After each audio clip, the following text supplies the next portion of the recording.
Bartolomeo de las Casas was an early Spanish historian and Dominican minister. He is best known for his being the first to expose and the oppression of indigenous peoples by Europeans in the Americas and to call for the abolition of slavery there. Despite his efforts, Las Casas failed to stop the progressive enslavement of the indigenous peoples of Latin America. However, his brave stand against the horrors of the conquest and the colonization earned him the title Defender of the Indigenous Peoples. His work as a historian and social reformer has left a significant legacy. However, are the Spaniards solely to blame for the destruction of the Indies? We will investigate this through his portrayal of natives, Spaniards in the process of conquest of the Americas, and Las Casas' religious ideals.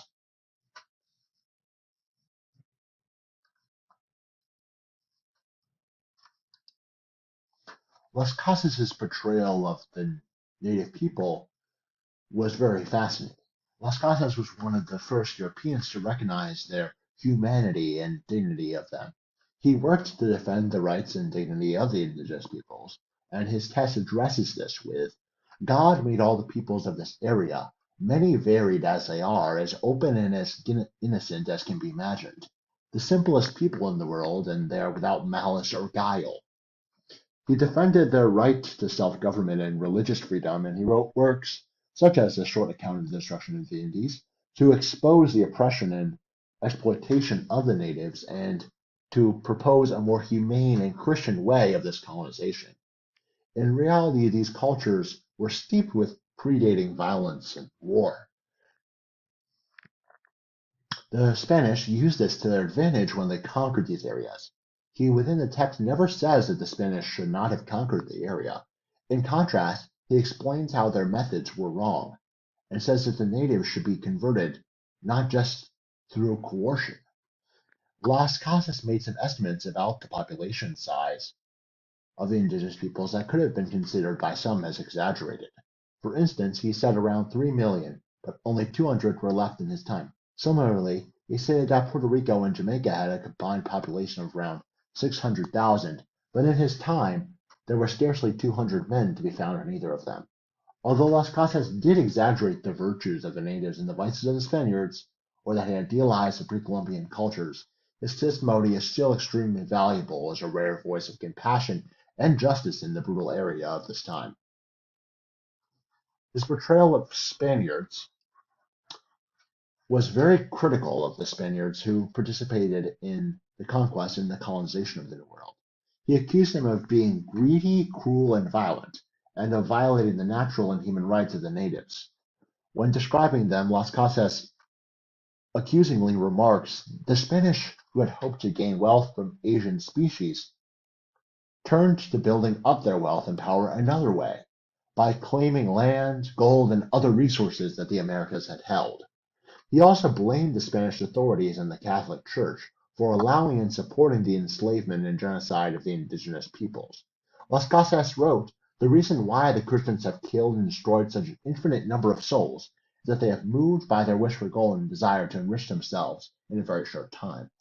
This quote shows Las Casas blaming the Spanish crown for the brutalities committed by colonizers driven by their greed for wealth. Las Casas stated, in order to gild a very cruel and harsh tyranny that destroys so many villages and people, solely for the stake of satisfying the greed of men and giving them gold, the latter, who do themselves not know the faith, and use the pretext of teaching it to others to thereby deliver up the innocent in order to extract from their blood the wealth of which these men regard as their God. This quote criticizes the Catholic Church for its compliancy in the atrocities as the colonizers used the pretext of spreading Christian faith to as a moral basis to claim these lands and resources of the Americas. And he advocated for reform of this colonial system that would respect the sovereignty and dignity of the natives. He faced fierce opposition and hostility from many of his fellow Spaniards who saw him as a traitor and a heretic.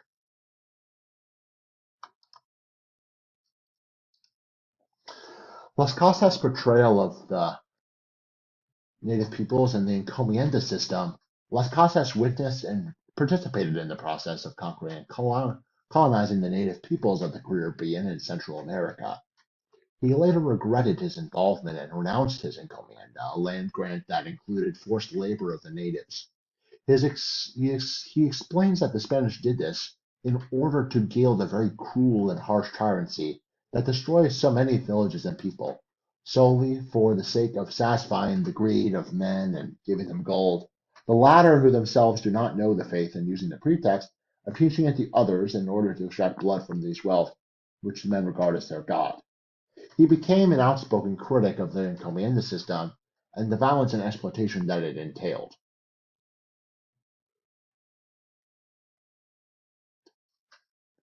He documented how the pattern established at the onset has remained to this day, and the Spaniards still do nothing save tear the natives to shreds, murder them, and inflict upon them untold misery, suffering, and distress, tormenting and harrying and prosecuting them mercilessly. He also denounced the destruction of the native cultures, languages, and religions by the Spaniards, who imposed their own culture and faith on the natives. He argued that the only legitimate way of converting natives to Christianity was by peaceful persuasion and good example, and he essentially blames them for the reason of this conquering. Las Casas' own religious ideas made him believe that God created all human beings in his image and likeness, and that they all had a natural right, liberty, and property. Las Casas criticized it is simply not that. They have a God whom they worship and adorn, and it is an order from this God, from us, that they conquer and kill us. He had beside him, as he spoke, a basket filled with gold jewelry. He said, "Here is the God of the Christians." This quote shows Las Casas' critique of the Spanish conquest as a perversion of true Christian faith. He also believed that God wanted the salvation of all people, and that the gospel should be preached to all nations of the world. Six kingdoms granted and entrusted by God and his church to the Spanish crown so that they might be properly ruled and governed, converted to the faith, and tenderly nurtured to full material and spiritual prosperity. This quote reflects Las Casas' belief in the responsibility of the Spanish crown to rule justly and to nurture the indigenous people, both materially and spiritually. And the real question that we're evaluating is, should the fault of the destruction of the Indies be leveled against the Spaniards in the way that Las Casas would have us believe? And my answer to that, and what essentially his book and many other sources tell us, is that no, they should not be leveled in the way that Las Casas makes us believe, as there are many strict contrasts between the natives and the Spaniards, and it really is definitely not a natives versus Spanish even issue, because among the Spanish there was much infighting, as exampled in Pizarro versus Algamarado, and they definitely had a desire for gold, which he believes motivated the conquest and the subsequent enslavement of the native peoples, and Las Casas did definitely not shy away from the brutal methods used by the conquistadors to subdue the indigenous populations, including massacres and enslavement. Las Casas' account of the whole conquest process is really one that documents systematic destruction, and he describes how the Spanish used divide and conquer techniques to overpower the native people. And is although his account is not entirely accurate, it's extremely valuable as it's one of the only accounts of this time period. And he explains that although the native population was severely overestimated and they were not passive victims, as we learned in class and in many lectures. And he tends to focus a lot more in his accounts, definitely as more on advancing a cause than establishing historical truth. He exaggerates the statistical magnitudes and portrays the natives as passive victims, when there was really a lot of alliances made with them, and his primary aim was to invoke pity for the peoples of the Americas. And I would like to once again reform that his is a rare testament and is extremely valuable in our understanding of this time period. All right, thank you.